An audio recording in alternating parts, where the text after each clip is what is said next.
Hello YouTube, John Meadows here. I'm in the middle of my lunchtime stroll with a bowl.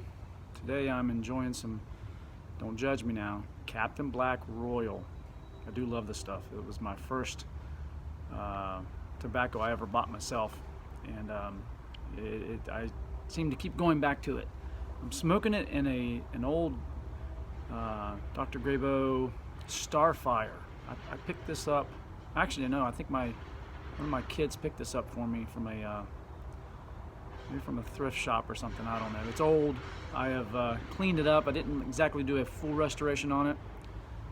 It wasn't a heavily smoked pipe. The bit still has some oxidation to it. But I'm going to tell you something. This thing smokes aromatics like a corn cob.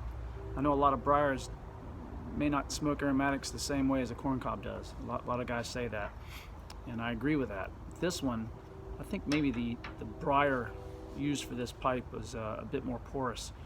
I've never had any gurgling out of it. I've never had any problems with it. It's just a great smoking pipe, and particularly with aromatics. Some briars don't deal well with the extra moisture that some of these OTC blends are notorious for, Captain Black included. But this one, man, I can smoke Sutliff in this. I can smoke Captain Blacks in this, and it does great. I love it. So it's one of my daily rotation pipes when I feel like an aromatic. So I got a question for you. If I do this, doesn't it look like my thumb's bigger than my face? Yeah, we learned that as kids, I know, but simple trick, but it's a matter of perspective, right?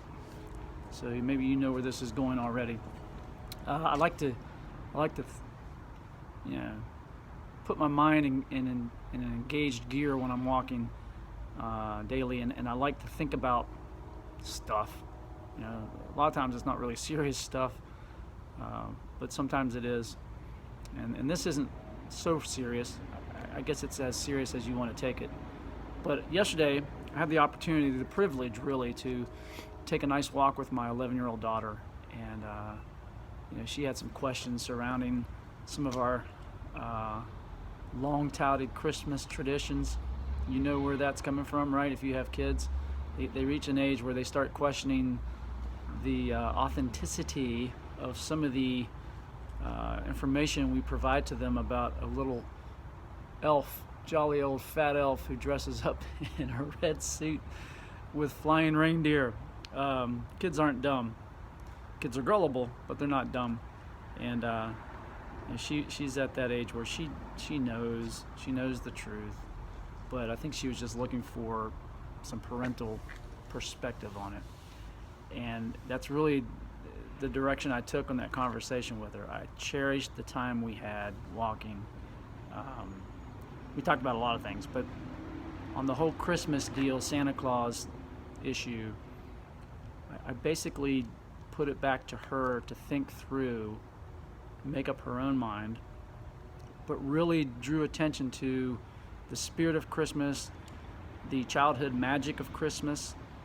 And I know in our culture we've made that something it arguably should not be, especially if you're a person of faith. It can contend with some of the tenets of Christianity, if that's your belief system. But it doesn't mean the two are totally incompatible.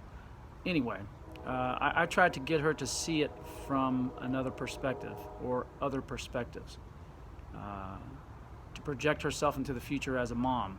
What would she want her kids to think about Christmas, about Santa Claus? So today, I'm reflecting on that discussion I had with her, on that talk, and I got to thinking, dang, perspective, it's a key thing. It really does matter, your perspective on everything. It doesn't matter if it's relationships or your work or your hobbies or anything, your politics, your faith. It's a matter of perspective. And perspective changes. And there's a lot of things that influence your perspective. Hold on.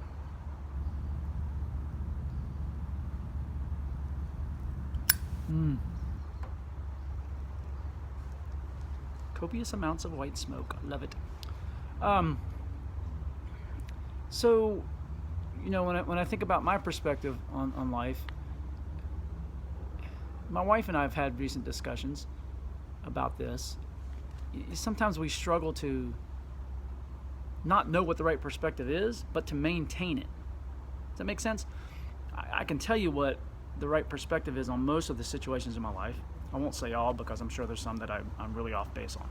But most of them, especially the big issues, the big things going on.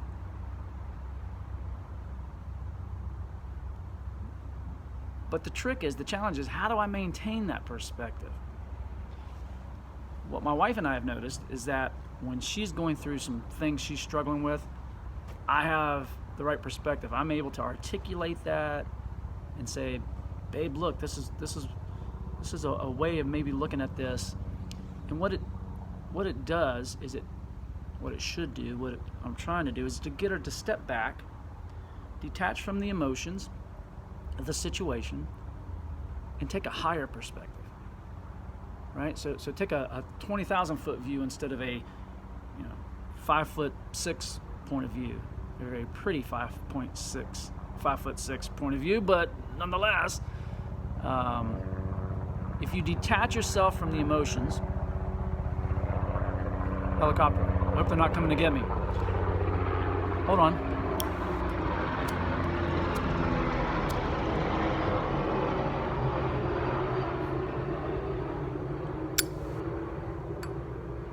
I love it. Atlanta traffic, helicopter. It's a big deal around here. But it's easy for me to articulate that for her when she's in a challenging situation, and vice versa.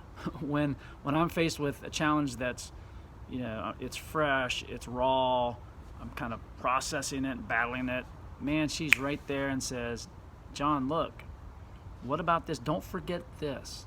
Don't forget who you are. Don't forget what you've been brought through, what you have overcome, what challenges you've already faced and have successfully navigated through. So my next thought on that is that whereas the challenge is to maintain the right perspective yourself, I really don't think you can. I think you can have it. You may be able to articulate it, but there's going to come a time when you need someone to help you out with that. I think that's intentional. So that's my takeaway. I think we need each other. My wife needs me. I need her.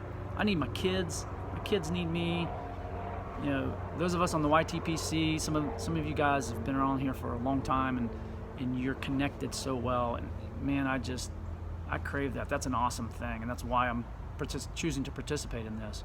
I crave that too. I want to have that accountability, and I think that's the important thing. You encourage one another. You bring each other up. You don't judge, but you need to be honest with one another and say, hey, I know that looks like a rotten deal right now, but man, have you thought about it this way?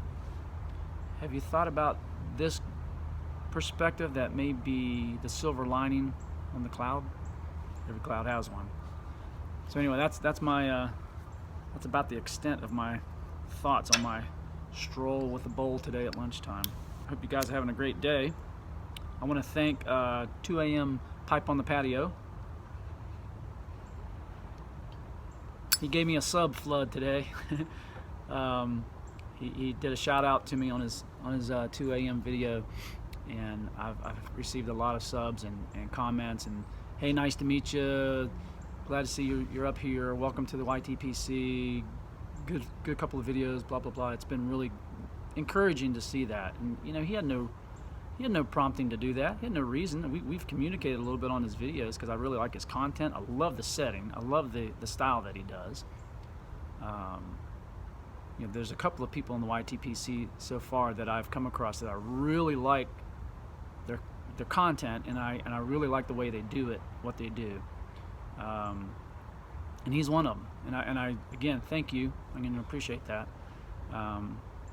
Another one that I really like, the stylistic of it, and I'm sure you guys know this too, is Old Codger. Man, I just love that nostalgic vibe to his videos. He has a captivating voice. He needs to do voiceover work if he's not doing that already. That's a gift right there, man. That's a captivating tonal quality to his voice. Anyway, I'm rambling. Hope you guys have a great day. Enjoy your bowls when you get to them, and we'll talk to you soon.